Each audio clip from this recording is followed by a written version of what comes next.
Oi, gente! Como vocês estão?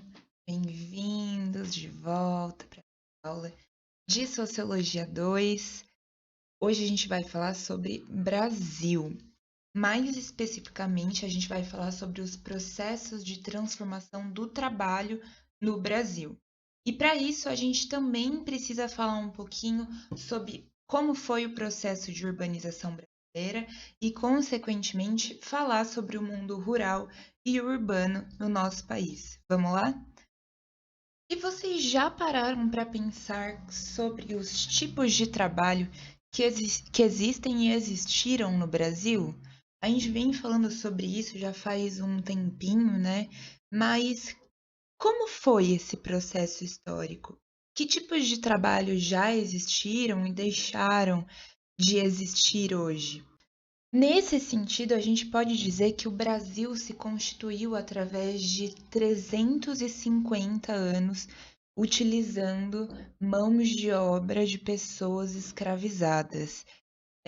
A gente tem apenas 130 anos sem o regime de escravidão. Então, se a gente pensar, a gente viveu na história do Brasil, né, menos tempo com um trabalho livre do que com um trabalho de pessoas escravizadas. 350 anos, mais de 350 anos. Vocês conseguem mensurar aqui qual a quantidade de tempo? Foram 350 anos de pessoas que foram sequestradas de seus lugares e passaram esses anos apenas sobrevivendo, né? E muito desse processo, né? Ele é a origem da enorme discriminação e desigualdade racial que a gente vivencia ainda nos dias de hoje, que também envolve a questão indígena. Bom, então, para relembrar de forma geral, né, a invasão do Brasil em 1500 ocorreu especialmente porque os europeus, e principalmente naquela época, portugueses e espanhóis estavam comprometidos com aquela expansão marítima em busca de novas terras para explorar e de novos produtos para comercializar. Lembram disso? Aquela rota da Índia? Das especiarias. Então, o regime de escravidão nas Américas e no mundo também está extremamente relacionado com aquele processo de colonização junto com a ascensão do mercantilismo. E para quem não lembra, o mercantilismo ele foi aquele conjunto de ideias e práticas econômicas com o objetivo de acumular riquezas para a nação, desenvolvidas na Europa no século XV, ou seja, 1400 alguma coisa, 15, 16, 1500. Alguns historiadores falam que as práticas econômicas são consideradas como do mercantilismo, as práticas econômicas do mercantilismo, são consideradas como um estágio de transição do modo feudal para a ascensão do capitalismo. Por isso que eles não falam que o mercantilismo foi um sistema de produção, como é o capitalismo que a gente tem conversado até então, mas sim um conjunto de ideias. Então, nessa corrida mercantil de competição entre os estados-nação, o Brasil é invadido e na medida que a exploração colonial se ampliou aqui no país, começando com aquela venda do pau-brasil, lembram? Também passa a crescer o conflito entre os portugueses e indígenas, os quais resistiram à escravidão naquele primeiro momento. E eu gostaria de fazer uma pausa para a gente discutir sobre a PL 490, que é uma questão atual, que é uma questão indígena e, consequentemente, também é uma questão nossa. Bom, tem essa página aqui no Instagram, eu deixei o arroba aí no slide. Vamos entender o que é essa questão da PL 490. Também é muito importante, é uma questão atual, a questão dos indígenas caiu no vestibular da UEL esse ano, vocês podem se relembrar, eu vou trazer questões aqui mais para frente para a gente discutir.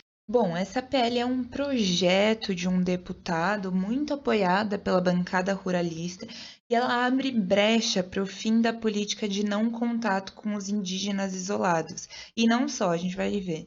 Mas, de acordo com o PL, o contato poderia ser feito com a finalidade de interesse público por parte das empresas públicas ou privadas, inclusive associações de missionários. Isso retira completamente a autonomia e segurança dos indígenas, especialmente isolados, porque vocês podem relembrar quando os europeus chegaram aqui, uma das formas de matar indígena foi a transmissão de doenças. Então, essas pessoas que vivem isoladas, a gente tem mais de 200 etnias que vivem aí no Brasil. É muito importante que elas se mantenham seguras.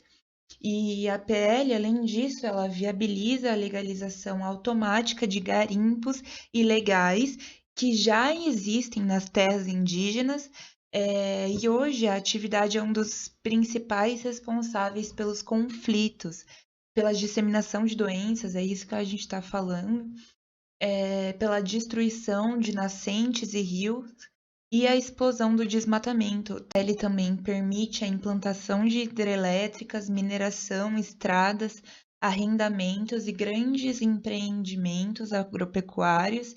É, Enfim, é uma série de questões. Vejam quem puder. Essa questão é muito séria e coloca em risco pelo menos 66 territórios, 70 mil pessoas e 440 mil hectares. Além disso, a gente conversou sobre aquela questão da terra, né? O Covid está aí provando que a necessidade da gente repensar nossa relação com a natureza. Mas enfim, esse momento é muito importante, a gente realmente precisa estar atento, não só para a redação, para o vestibular aí de vocês, mas também porque é uma questão que envolve todos nós, né? Bom, mas prosseguindo então, eu estava dizendo que os indígenas resistiram à mão de obra escravizada, né? E por falta de mão de obra, os colonizadores passaram a utilizar a mão de obra de pessoas negras escravizadas através desse processo de colonização da África, e esse vai se constituir como uma das primeiras formas de trabalho desde da invasão do país, o trabalho de pessoas escravizadas. E por que falar escravizadas e não escravos? Porque o termo escravo foi adotado para a construção de uma identidade da pessoa negra que olhava para esses africanos como passivos e desprovidos de uma subjetividade, de uma humanidade, né? Então, os movimentos anticoloniais e também a luta dos movimentos sociais negros aqui no Brasil, no pós-abolição, resistiram e passaram a reivindicar o termo escravizado contra o termo escravo, existindo mesmo como forma de resistência a essa identidade, forma de identificação, né, construída por uma história branca. E isso parece banal, mas é muito importante que a gente reflita sobre isso, porque a linguagem também expressa poder, né? As narrativas, elas expressam poder. Quando a gente fala sobre que o país foi invadido e não descoberto, isso muda o teor político da história, né? Então, eu vou deixar aqui para vocês no link que fala sobre expressões racistas que a gente deve evitar. E essa é uma discussão muito ampla hoje em dia, porque além de expressões racistas, a gente também usa expressões capacitistas, né? Mas então, a crescente utilização de mão de obra escravizada aqui no Brasil é explicada por dois fatores principalmente. O primeiro, pela implantação e o crescimento da indústria açucareira, especialmente no Nordeste brasileiro, né? Então, a produção de açúcar que exigia uma demanda de mão de obra. E o segundo fator era o lucro que gerava essa economia através do tráfico de pessoas escravizadas, né? Realmente gerava uma economia em torno disso. E durante o século XVIII e XIX, com a ascensão do ouro, né, da extração do ouro em Minas Gerais e em Goiás, redireciona o fluxo do tráfico de pessoas escravizadas para essas regiões. Mas ainda nos dias atuais, como a gente conversou um pouquinho das marcas de roupa nas aulas passadas, o Brasil ainda tem diversos trabalhos que são análogos à escravidão. Em 2003, foi reformulado o artigo 149 do Código Penal Brasileiro, pela Lei 10.803, que caracteriza o trabalho análogo à escravidão. Então, são 4 elementos que caracterizam o trabalho análogo à escravidão no Brasil atual. Um deles são as condições degradantes de trabalho, ou seja, um conjunto de fatores incompatíveis com a dignidade humana, caracterizado pela violação de direitos fundamentais e que coloquem em risco a saúde e a vida do trabalhador. Depois também tem a jornada exaustiva, no caso em que o trabalhador é submetido a um esforço excessivo ou de uma sobrecarga de trabalho, que acarretam a danos à saúde ou risco de morte, né? O trabalho forçado também é uma característica que mantém a pessoa no trabalho por meio de fraudes, isolamento geográfico, ameaças ou agressões físicas e psicológicas, e também a servidão por dívida, aquela circunstância que obriga o trabalhador a contrair uma dívida, um débito. E eu trouxe aqui para a gente conversar sobre o caso da Madalena Gordiano, que ficou super famoso faz pouco tempo. Essa mulher foi encontrada trabalhando 38 anos em um trabalho análogo à escravidão. Vamos ver um vídeo. Passos ainda são um pouco hesitantes. Com cuidado, a Madalena vai conhecendo novas paisagens e experiências que são cotidianas para muitos de nós, mas inéditas para ela, como andar em um parque, livre. É a primeira vez que eu passo, né? Madalena Gordiano passou os últimos 38 anos sem poder comandar a própria vida. No dia 27 de novembro, ela foi resgatada por auditores fiscais do trabalho e pela Polícia Federal neste apartamento no centro de Patos de Minas. Era um quarto bem pequeno, ele não deve ter 3 metros de comprimento por 2 de largura. Não havia janela, não havia nenhuma ventilação, era um quartinho bem abafado. De acordo com os auditores, Madalena vivia em condição análoga à escravidão. Ela não tinha registro em carteira, o salário mínimo garantido, férias, ela não tinha descanso semanal remunerado. Aos 46 anos de idade, a Madalena não vai ter que reaprender a viver. Na verdade, ela vai ter que aprender muita coisa pela primeira vez. Inclusive gestos simples, como pagar uma conta no cartão de débito. É que boa parte do desenvolvimento dela foi interrompida aos 8 anos de idade, quando ela bateu na porta de uma casa para pedir comida. Fui lá pedir um pão para mim comer, que eu estava com fome. Não tinha nenhum pão na minha casa. Aí ela falou assim, não vou te dar não, você vai morar comigo. A dona da casa onde a família de Madalena pediu ajuda é Maria das Graças Milagres Rigueira, uma professora que se ofereceu para adotá-la. Sem condições para criar os 9 filhos, a mãe de Madalena concordou, mas a adoção nunca foi formalizada. Madalena contou que mal chegou à casa nova e já foi tirada da escola. Eu não quis que eu estudasse mais, porque eu já estava mocinha, parei até a 3ª série. Madalena conta que cresceu ajudando a cuidar da casa e dos filhos de Maria das Graças. Você trabalhava na casa? Ajudava, arrumar a cozinha, lavava o banheiro, passava para na casa. E você brincava também? Não. Tinha brinquedos? Não tinha. Não tinha nem boneca. Depois de 24 anos de trabalho escravo, Madalena diz que foi rejeitada pelo marido de Maria das Graças. Brigava muito nervoso, tem gente nervoso, sem idade. A solução encontrada foi dar Madalena ao filho da dona da casa, Dalton César Milagres Rigueira, que também é professor e trabalha em uma universidade de Patos de Minas. Na nova casa, nada mudou. Trabalho de domingo a domingo, sem salário e com jornadas que começavam antes do amanhecer, como conta por áudio este vizinho da família Rigueira que não quer ser identificado. Ela acordava umas 4 da manhã para poder passar roupa. E ninguém deles podia ver ela conversando com alguém do prédio. Eu sabia que ela ficava com medo quando eles chegavam. Em depoimento, Dalton Rigueira afirmou que Madalena se recusou a ocupar um quarto maior no apartamento. O professor também afirmou que foi ela que quis parar de estudar e que ele não a incentivava a continuar com os estudos porque não acreditava que ela se beneficiaria. Disse também que não a considerava uma empregada e que ela se sentia parte da família. Essa questão da família branca, dizer, olha, o que seria de mim sem fulana? Ela é como se fosse da família, é um clássico das relações raciais brasileiras. O racismo, ele não é gostar ou não das pessoas. O racismo é você colocar pessoas em determinados lugares e naturalizar que determinadas coisas aconteçam com elas.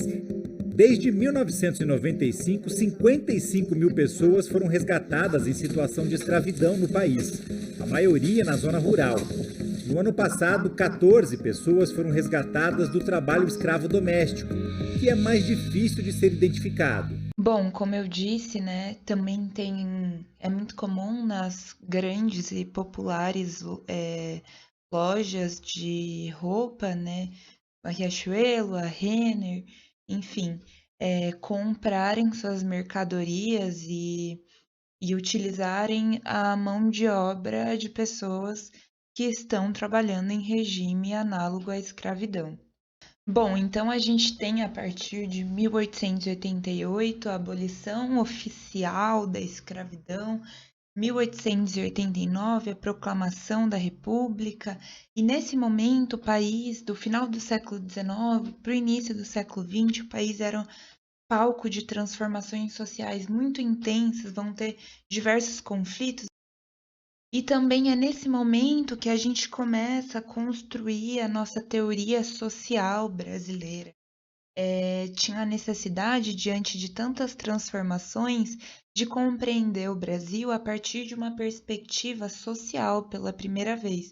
Mas a elite brasileira, assim como a elite intelectual dessa época, vão ser fortemente influenciadas pelas correntes teóricas que existiam e vigoravam, sobretudo na Europa e nos Estados Unidos, nesse período, né? E que correntes teóricas são essas?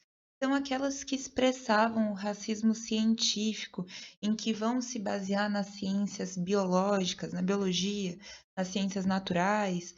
A gente está falando aqui do darwinismo científico, darwinismo social.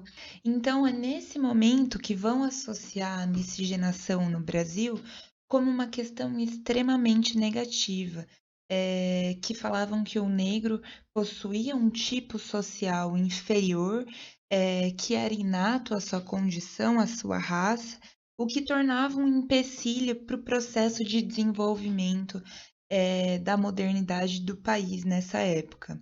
E são essas questões que também vão motivar aquelas políticas de imigração europeia que trouxeram 4 milhões de imigrantes europeus, né? Com certeza aí tem alguém que é descendente de italiano, que é descendente de não sei o quê, e que a família veio nesse período. E é importante lembrar também que o Estado proibiu nessa época a imigração de pessoas de países africanos e asiáticos, especialmente porque se tinha um ideal de embranquecimento do país, já que a miscigenação era uma questão, já que o Brasil, por ser um país miscigenado, tinha um empecilho, se tornava um empecilho nesse caminho para o desenvolvimento e da modernidade do país. Tem a obra aqui, A Redenção de Cã, eu também gostaria de explorar com mais tempo, num momento, mas que expressa esse movimento de salvação do país, né? A gente tem uma senhora negra de pele retinta, aí a gente tem a filha dela ainda negra, mas com uma pele mais clara, o suposto marido branco e o filho desse casal que nasceu branco, né? E a senhora agradecendo, assim, como essa forma de salvamento da nação brasileira. E o que importa para a gente nesse momento é compreender que o Brasil tinha nesse período, especialmente no início do século XX, um ideal de modernização do país que foi construído a partir de influências externas. O processo de urbanização que vai surgir no início do século XX no Brasil, ou seja, 1900, começo dos anos 1900, cria um ideal de modernidade de fora, esperando que o país se afastasse daquele Brasil arcaico, né? Mas no final das contas, o processo de urbanização no Brasil, que a gente vai ver melhor na próxima aula, ele mantenha todas as estruturas de poder e as estruturas sociais já existentes. Como assim? Mantém a concentração de terra, mantém a concentração de renda, mantém a concentração de poder, mantém a lógica coronelista já existente, a aplicação arbitrária da lei, a economia primária exportador.